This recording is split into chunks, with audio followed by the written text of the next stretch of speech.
Stop screaming. Your blood tastes better in silence. আজি আমি হাবিলে যাব লাগিব। যাবি নে কি তই মোৰ লগত? যাম কিন্তু হাবিলে গৈনো আমি কি কৰিমগে? এতিয়া আৰু সন্ধিয়াও হ'বলৈ হ'ল।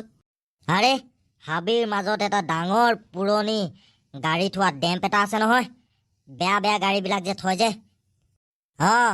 জানো কিন্তু কি কৰিবিগে সেই ভগা চিগা গাড়ীখিনি ওচৰলৈ গৈনো? আৰে ভাই, তাত কিজানি কিবা দৰকাৰী বস্তু থাকিব পাৰে, মানে ইঞ্জিন চিঞ্জিন পালে লৈ মেলি আহি পিনি আমি বিকি দিমহি, তেতিয়াওতো পইচা পাম না। আৰু যদি ভাল গাড়ী পাওঁ তেতিয়া সেইখনো চুৰ কৰি লৈ আহিব পাৰিম। হেত, তাত এটা এই গাড়ীবিলাক ৰখীয়া কৰি থাকে নহয়, ভগা চিগা গাড়ীবোৰ, তাক এই গাড়ী চাড়ীবোৰ ৰখীয়া কৰি থকাই পইচা দিয়ে। কেনেকৈ আনিবিগে সেইটো থাকিলে আমি বস্তু? হেই একো নহয়, গৈ চোৱাতনো কি আপত্তি আছে?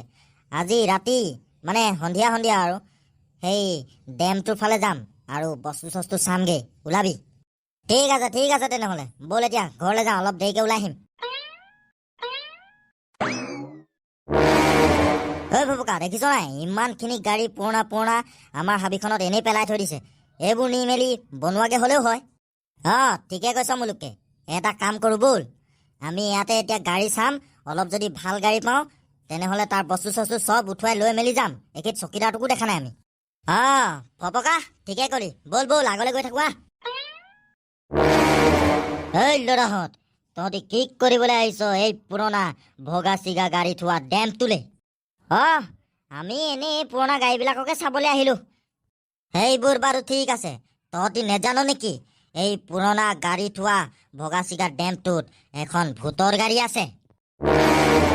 কি? মৰিবলৈ মন নাই যদি সোনকালে আন্ধাৰ হোৱাৰ আগে এই হাবিখনৰ পৰা ঘৰলৈ গুচি যা। হয় নেকি? ক'ত আছে এখন ভূতৰ গাড়ী আৰু কোনখন? ইয়াত আন্ধাৰ হোৱাৰ লগে ময়ো নেথাকোঁ, কাৰণ আন্ধাৰ হোৱাৰ লগে এই হাবিখনত এখন ভূতৰ গাড়ী নিজেই চলি থাকে। কি? আৰু শুনাৰ মতে যদি এই হাবিখনত ৰাতি কোনোবা মানুহক সেই গাড়ীখনে দেখি পায় তেনেহ'লে তাক খেদি খুন্দিয়াই মাৰে। এই তই চকীদাৰ হিচাপে থাকিবি, এনেই আল্টু ফাল্টু কথা বকি নাথাকিবি। ভয় খুৱাইছ আমাক হে ইয়ালৈ নাহিবৰ কাৰণে? ভূতৰ গাড়ী ক'ৰ পৰা ওলাব? ভূত চুত একো নাথাকে। এই ভবকা, দেখিছ মানুহবোৰ ইয়ালৈ আহি বস্তু চস্তুবিলাক চুৰ কৰিব বুলি কেনেকৈ ভয় খুৱাইছে? এই ল'ৰাহঁত, ভয় খোৱা নাই মই তহঁতক, মই সঁচা কথাটোহে কৈছোঁ, আৰু সেইবাবেই মই ইয়ালৈ মানুহবিলাকক নাহিবলৈ কওঁ।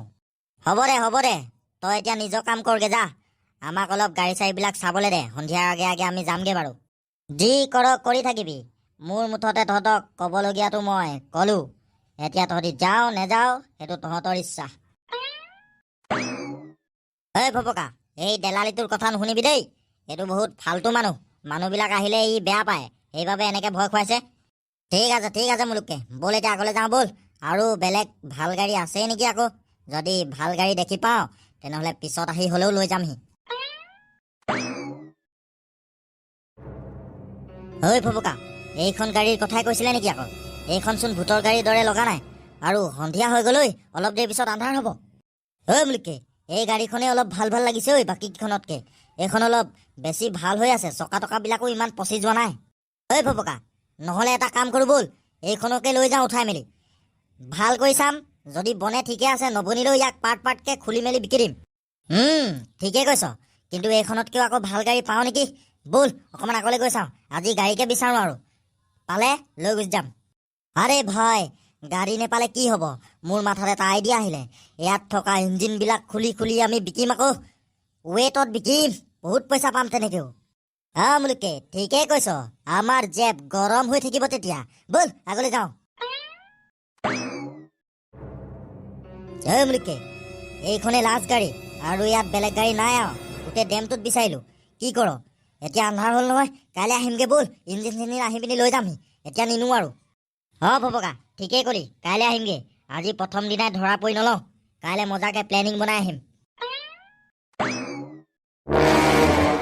ভবকা, মজা বস্তু দেখি গ'লোঁ দেই আজি, আৰু মজা আইডিয়াও পাই গ'লোঁ। চব আনি আমি বেলেগ এটা ডেম্পত বিকিমহি। এতিয়া লাহে খোজ নিদিবি, সোনকালে যাওঁ ব'ল, বহুত দেৰি হ'ল।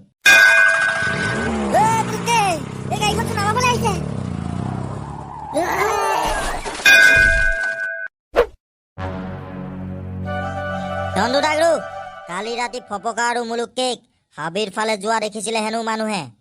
এতিয়ালৈকে মানুহ দুটাৰ একো খবৰ খাতিয়ে নাই। কিনাৰাম, তেনেহলে আমি হাবিলে গলেহে গম পাম নেকি তেহেঁতি দুটা হাবিতে হেৰাইছে চাগে। তেহেঁতি দুটা ৰাতি গৈছিলে হেনো হাবিলে। আজি ৰাতি আমি যাব লাগিব হাবিলে। ঘিনাৰাম, মোৰ মতে তেহেঁতি দুটা হাবিৰ মাজত থকা সেই পুৰণা গাড়ী থোৱা ডেমটো ফালে গ'ল নেকি। তাতে গৈ হেৰালে তেহেঁতি দুটা। হ'ব পাৰে দেই ডাগৰু, তাত কিডনেপাৰ চুৰ ডকাইতো থাকিব পাৰে। মানে তাত লুকাবলৈ বহুত জেগা আছে। কেনেবাকে তেহেঁতি তালৈ যাওঁতে কোনোবাই কিডনেপ কৰা নাইতো। তেনেহ'লে ঘিনাৰাম, আজি ৰাতি তালৈ যোৱা ব্যৱস্থাটো কৰোঁ। এতিয়া ইয়াৰ পৰা যাওঁ ব'ল। তেন্তেনোৱা, কালি ৰাতি তই ল'ৰা দুটাক দেখিছিলি নেকি? তই যে ৰখীয়া কৰি থাক ডেমটোৰ তাৰ ওচৰত। ঘিনাৰাম, কালি সন্ধিয়া টাইমত মই দুটা ল'ৰাক আমাৰ ডেমটোৰ ওচৰত ৰখি থকা দেখিছিলোঁ। তেহেঁতক মই আন্ধাৰ হোৱাৰ আগে আগে ইয়াৰ পৰা যাগে বুলিও কৈছিলোঁ। কি মানে তেহেঁতি দুটা তোৰ ডেমটোৰ ওচৰলৈ আহিছিলে ৰাতি? ঘিনাৰাম, আমাৰ এই পুৰণা ডেমটোৰ টেক্সি আছে, এম্বেচাডৰ আছে, বহুত পুৰণা পুৰণা গাড়ী বেয়া হৈ আছে। তাৰে ভিতৰত ইয়াত এখন ভূতৰ গাড়ীও আছে। কি কি কৈছ তেন্তেনোৱা? ইয়াত থোৱা এখন পুৰণা ভগা চিগা গাড়ী ৰাতি হলেই নিজেই নিজেই গোটেই হাবিত চলি ফুৰিবলৈ আৰম্ভ কৰে। কি কৈ আছ তই তেন্তেনোৱা? কি গাড়ী ভূতৰ গাড়ী থাকিব পাৰে হে? সঁচা কথা কৈছো ঘিনাৰাম, তইতো জানই মই বছৰ বছৰ ধৰি এই পুৰণা ডেমটোতেই চকীদাৰ কৰি আছো। আৰু শুনাৰ মতে এই হাবিখনত ৰাতি সেই গাড়ীখন নিজেই নিজেই চলি ফুৰে। আৰু যদি সেই সময়ত কোনোবা মানুহক সেই গাড়ীখনে লগ পায়, তেনেহ'লে খেদি খেদি তাক খুন্দিয়াই মাৰে। তেনেহ'লে ঘিনাৰাম, কেনেবাকে এই ভূতৰ গাড়ীখনে তেহেঁতৰ দুটাক হাবিত ৰাতি চেপি পেলোৱা নাইতো। আমি সোনকালে গৈ হাবিত বিচাৰিবগে লাগিব এতিয়া। তেন্তেনোৱা, তই যদি এই গাড়ীখনৰ বিষয়ে জানই, আগতে কেলে মানুহবিলাকক কৈ দিয়া নাই? ঘিনাৰাম, কওঁ, আৰু সেইবাবেই মই মানুহবিলাকক ইয়ালৈ আহিবলৈ নিদিওঁ। মোৰ কথা চাগে গাঁৱত কয়গে এইটোৱে আহিবলৈ নিদিয়ে বুলি। আৰু যোনেই মোৰ এই ভগা ডেমটোৰ ওচৰলৈ আহে তাকেই মই সকিয়নি দিওঁ যে ইয়াত ভূতৰ গাড়ী এখন থাকে বুলি। তেনেহ'লে এতিয়া ধন্দু ডাগৰু, আমি প্ৰথম হান্দি বাবাৰ ওচৰৰ পৰা আহিবগে লাগিব। তাৰ পিছতহে আমি এই ভূতৰ গাড়ীখনৰ লগত যুঁজিম। প্ৰণাম বাবা। কল্যাণ হওক। হান্দি বাবা, আমাৰ যে হাবিখনৰ ভিতৰত বহুত পুৰণি পুৰণি গাড়ী থোৱা ডেম্প এটা আছে, তাত হেনো এখন ভূতৰ গাড়ী থাকে। ঘিনাৰাম, এইটো এটা বহুত দীঘলীয়া কাহিনী। এতিয়া মই তহঁতক এই কাহিনীটো ক'লে বহুত দেৰি হৈ যাব। এদিন সেই গাড়ীখনত এটা মানুহ আছিলে, আৰু সেই মানুহটো সেই গাড়ীখনৰ ভিতৰতেই কোনোবাই মাৰি পেলালে। আৰু তেতিয়াৰ পৰাই তাৰ আত্মাটো সেই গাড়ীখনৰ ভিতৰতে থাকিবলৈ ল'লে। কি? তহঁতি বেছি একো কৰিব নালাগে ঘিনাৰাম। তহঁতি মুঠতে সেই হাবিখনলৈ যাব লাগিব য'ত গাড়ীখন ৰখাই থোৱা আছে। সেই গাড়ীখন দিনত আকৌ নিজৰ জেগাতে ৰৈ থাকে, ৰাতি হলেহে ওলায়। তহঁতি এটা কাম কৰিব লাগিব।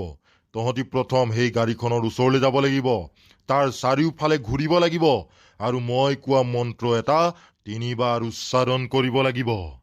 তেতিয়াই সেই গাড়ীখনত থকা আত্মাটোৱে শান্তি পাব, আৰু সি মুক্তি হৈ যোৱাৰ লগে লগেই কোনো দিনেই আৰু গাড়ীখনলৈ ঘূৰি নাহে আৰু মানুহক আমনি নকৰে। ঠিক আছে হান্দি বাবা, মন্ত্ৰটো কওক আমাক। ওম ইৰিংগা চিৰিংগা গুজুৱাটাং স্বাহা। তহঁতি এতিয়া সেই ডেমটোৰ ফালে যা। তাৰ পিছত তহঁতি দক্ষিণ দিশে যাবি, তাত এখন ৰৈ থকা গাড়ী পাবি। সেইখনে হয় সেই অভিশপ্ত ভূতৰ গাড়ীখন। ঠিক আছে হান্দি বাবা, ধন্যবাদ। কিন্তু মনত ৰাখিবি, যেতিয়াই তহঁতি গাড়ীখনৰ চাৰিওফালে 3 বাৰ মন্ত্ৰটো গাবি, তেতিয়াই গাড়ীখন এবাৰৰ কাৰণে ষ্টাৰ্ট হ'ব, আৰু তেতিয়াই বুজি পাবি যে তাত থকা আত্মাটো ওলাই গৈছে বুলি। ঠিক আছে হান্দি বাবা। ধন্দু ডাগৰু, এইখনে হয় চাগে সেই ভূতৰ গাড়ীখন। বাকীবিলাকতো চব একেলগতে আছিলে থৈ দিয়া। ঘিনাৰাম, ঠিকে কৈছ।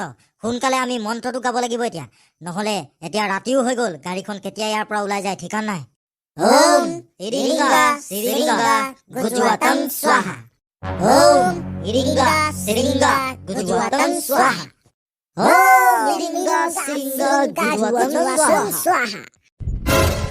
ঘিনাৰাম, আমাৰ কাম হৈ গ'ল, গাড়ী ষ্টাৰ্ট হৈ গ'ল। ঘিনাৰাম, ব'ল এতিয়া হান্দি বাবাৰ ওচৰলৈ যাওঁ। এতিয়া আমি গাড়ীখন বন্দী কৰি দিলো বুলি কৈ দিওঁগে।